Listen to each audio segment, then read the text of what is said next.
एक नगर में भोला सेठ नाम का एक व्यापारी रहता था। वैसे तो एक समय उसकी गिनती नगर के सबसे अमीर व्यापारी में की जाती थी, लेकिन अब वह सिर्फ नाम का ही सेठ रह गया था। उसका व्यापार बंद होने की कगार पर आ गया था।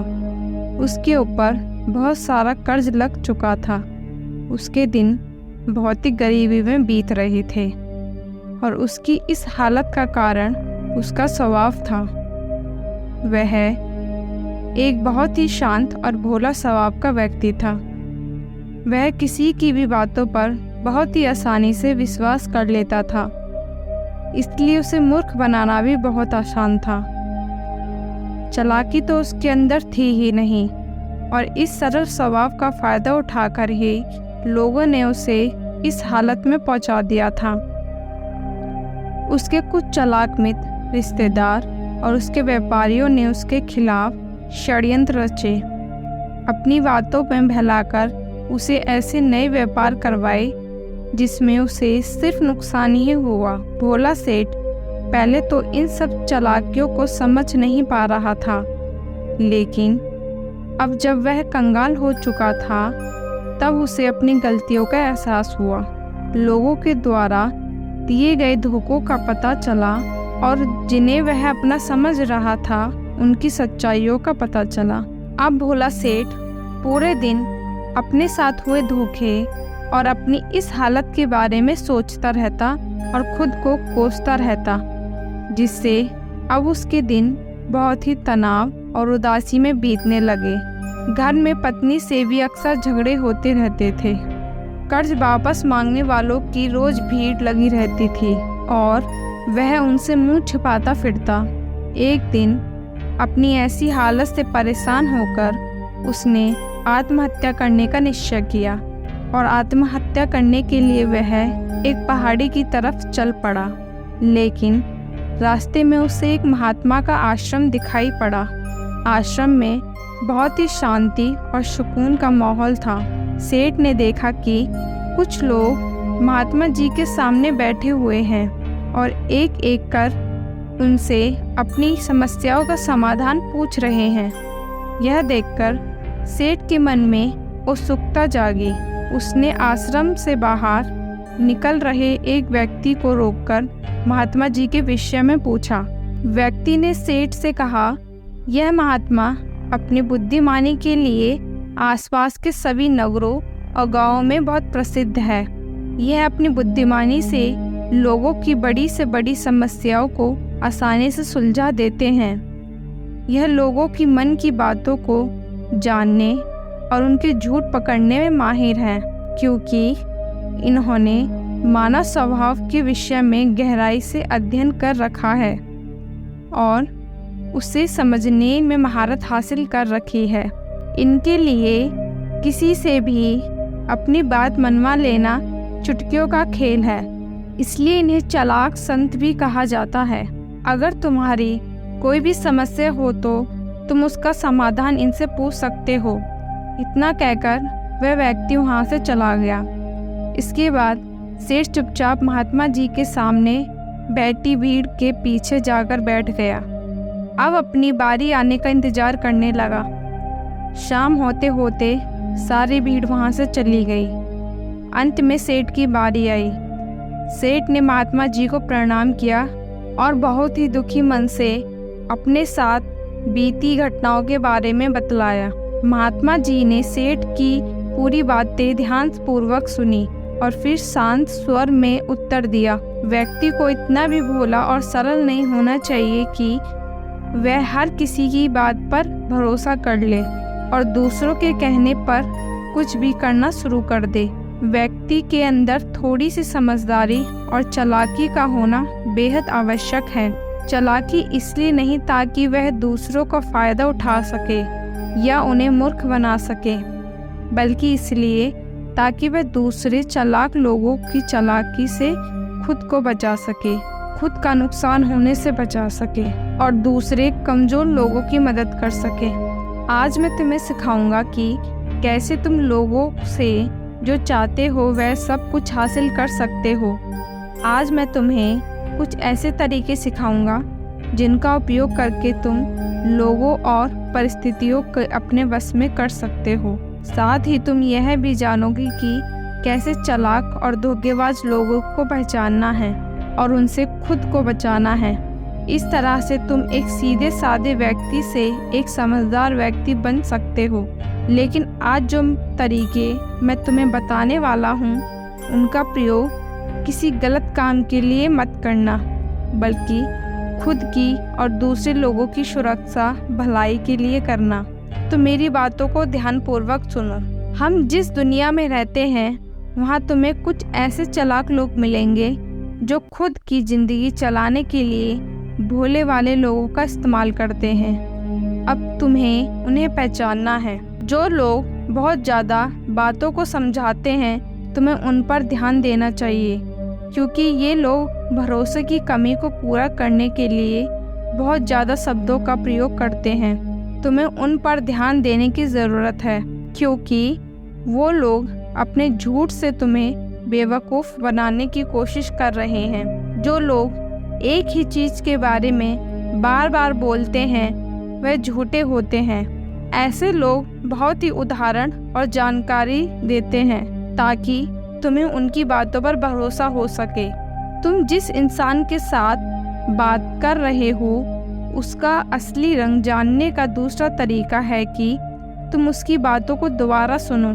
फिर वह जिस तरह से अपनी कहानी सुनाएगा, उससे तुम्हें पता चल जाएगा कि वह झूठा है कि नहीं। जब तुम उसे दोबारा सुनो तो इस बात पर ध्यान दो कि दोनों ही बार उसने तुम्हें एक ही कहानी सुनाई है कि नहीं।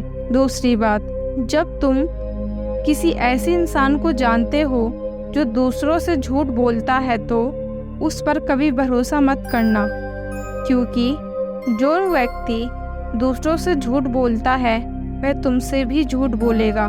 साथ ही तुम्हें उन लोगों से भी सावधान रहना है जो दावा करते हैं कि उनके पास बहुत सारा पैसा था और वह अब डूब चुका है, जिससे यह पता चलता है कि जिस इंसान से तुम बात कर रहे हो, वह जो कुछ भी बोल रहा है वह झूठ है।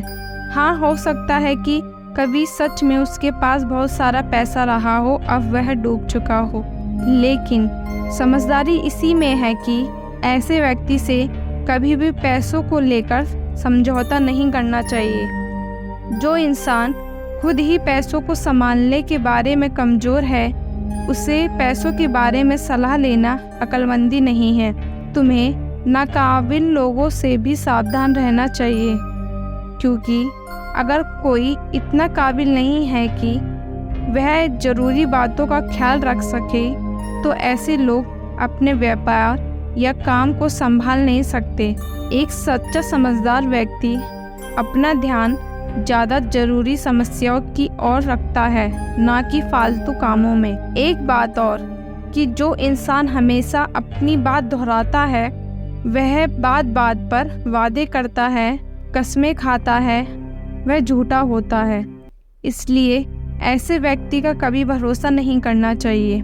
दूसरी बात, अगर तुम्हें लगता है कि किसी भी इंसान के साथ हमेशा अच्छा व्यवहार करके तुम्हें तुम्हारी इच्छा के अनुसार परिणाम मिलेगा, तो तुम गलत हो। तुम्हें यह बात ध्यान रखनी चाहिए कि लोगों को सिर्फ वही चाहिए होता है जिसे वह कभी हासिल नहीं कर पाए। अगर तुम्हें सामने वाले से अपना काम करवाना है, तो उसे बार बार यह भरोसा दिलाए तुम उसे वह चीज़ दिला सकते हो जिसे वह खुद हासिल नहीं कर पाया। इसे और असरदार बनाने के लिए तुम्हें 2 नियमों पर ध्यान देना चाहिए।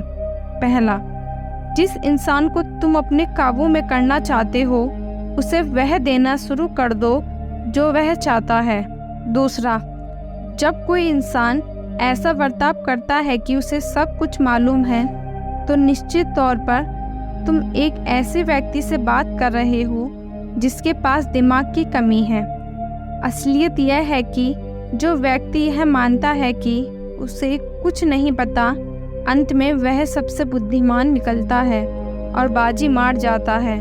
अगर तुम्हें अपने आसपास के लोगों और परिस्थितियों का नियंत्रण अपने हाथ में लेना है, तो नरम और विनम्र बनना ही सबसे अच्छा तरीका है।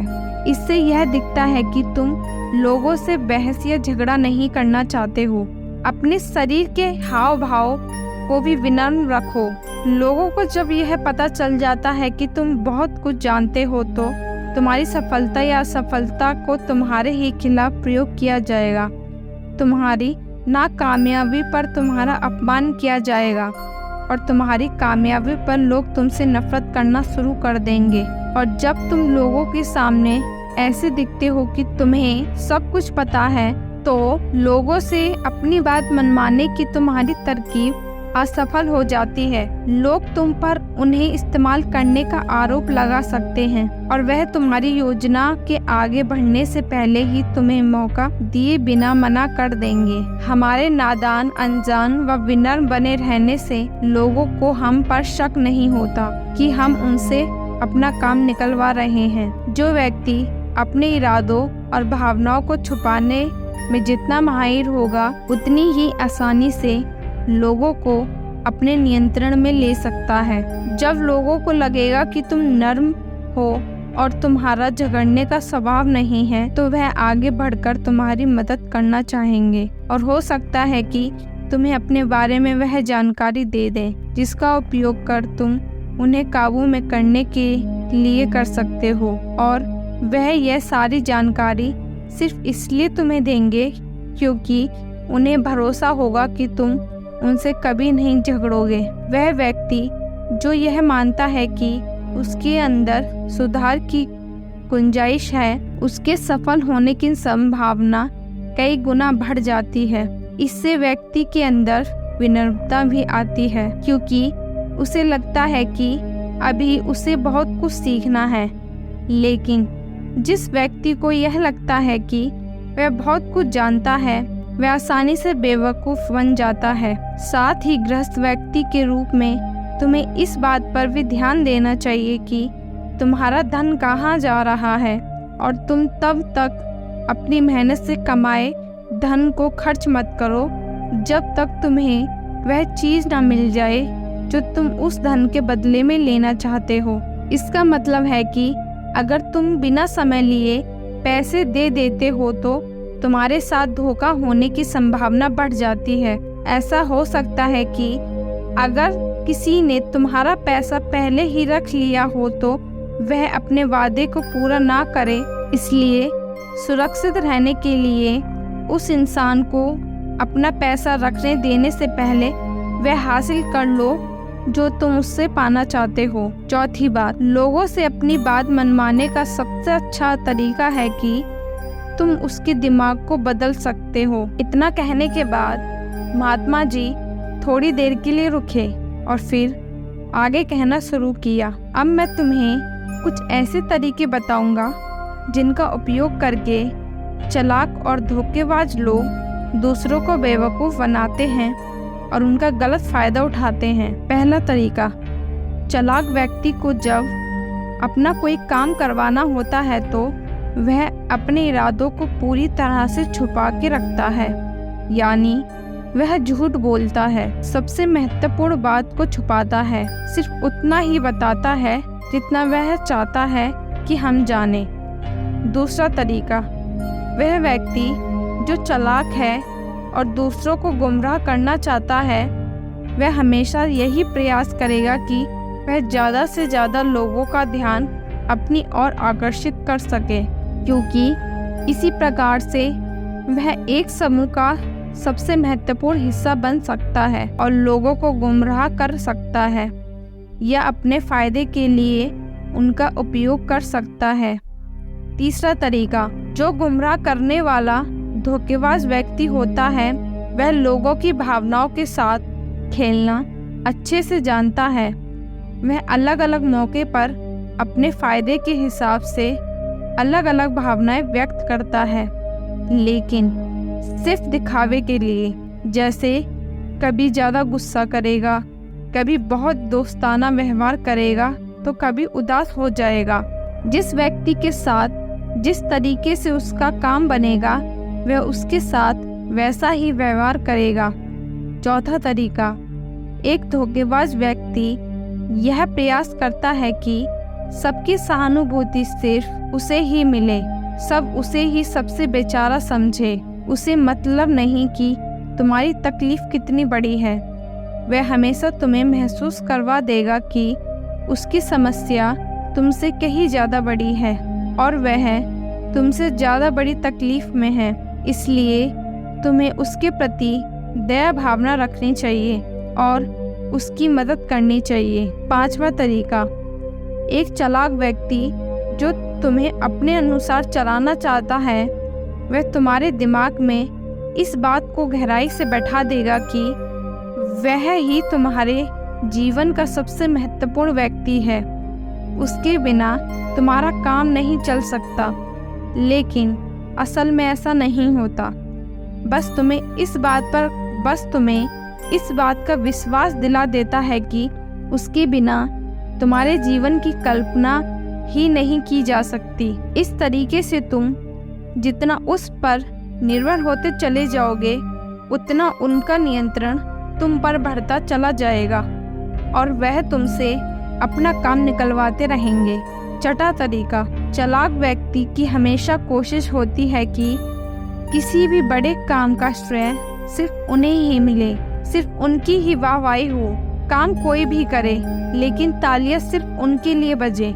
इससे वह ज़्यादा से ज़्यादा लोगों का ध्यान अपनी ओर खींचना चाहते हैं ताकि वह ज़्यादा से ज़्यादा लोगों को अपनी बातों में फंसा सकें। चालाक व्यक्ति अक्सर सबसे मुश्किल काम दूसरों को दे देते हैं और सबसे आसान काम अपने लिए रखते हैं, लेकिन सारे काम का श्रेय खुद लेने का प्रयास करते हैं। 7वां तरीका, एक धोखेबाज व्यक्ति दिखावा करेगा कि तुम्हारा सबसे अच्छा दोस्त बनने का। वह दिखाएगा कि उसे तुम्हारा कोई दोस्त हो ही नहीं सकता। इस तरीके से वह तुम्हारे सारे राज जानने का प्रयास करेगा। कभी गलत समय आने पर वह उनका उपयोग तुम्हारे खिलाफ करेगा। इसलिए अपने राज बताने से पहले 10 बार सोचो, क्योंकि दुनिया में सबसे खतरनाक चीज़ है एक धोखेबाज दोस्त का होना। इसलिए कौन दोस्त है और कौन नहीं, इसकी पहचान करना सीखो। 8वां तरीका, वह ऐसा दिखावा करते हैं कि जैसे कि उन्हें कुछ पता ही ना हो, वही सबसे ज़्यादा मासूम हो। हालांकि उन्हें उस समय और या घटना के बारे में सब कुछ पता रहता है, लेकिन फिर भी वह तुम्हारे मुंह से सब कुछ सुनना चाहेंगे। क्यों? क्योंकि अगर उनके मुंह से कुछ ऐसा निकल गया जो नहीं बोलना चाहिए था तो वह तुम्हारा नाम ले सके कि तुम्हें तो उसने बताया था, या फिर वह मासूम इसलिए बने रहते हैं ताकि जिम्मेदारियों से बच सके। ज़्यादा काम जो उन्हें मिल सकता था अपने भार से बचे रहें। वह जानबूझकर ऐसा करते हैं ताकि कोई उन पर ध्यान न दे सके और वह बड़े कामों से बच सकें।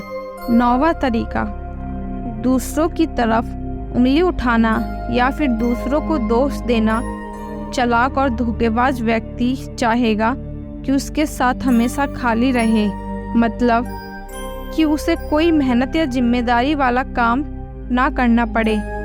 इसलिए वह दूसरों की तरफ उंगली करते रहते हैं कि मुझे यह काम अच्छे से नहीं आता, उसे अच्छे से नहीं आता, या फिर दूसरी स्थिति यह आती है कि कहीं उसकी पोल खुलने वाली होती है या उनकी इज्जत की बात आ जाए, तभी वो अपनी गलती का दोष दूसरों पर ही डालते हैं। धोखेबाज व्यक्ति हमेशा झूठी तारीफ करेगा। वह वही बोलेगा जो सामने वाला उसे सुनना चाहता है।